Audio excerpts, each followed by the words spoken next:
Hello and welcome to Daily Tech Tutor. In this video, I'm going to teach you how to fix YouTube Kids app crashing. If this tutorial helps you, then consider subscribing and liking the video. First, go and open your Play Store and search for YouTube Kids.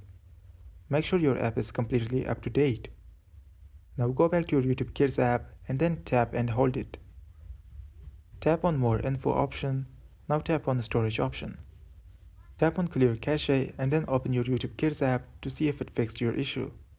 If it didn't, then come back here and select the Clear Storage option and choose Delete.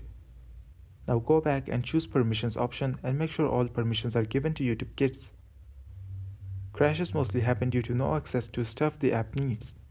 You can also force stop the app and then restore your phone. This will hopefully fix your YouTube Kids app crashing. This was for today's tutorial. If this video helped you, then consider subscribing and liking the video.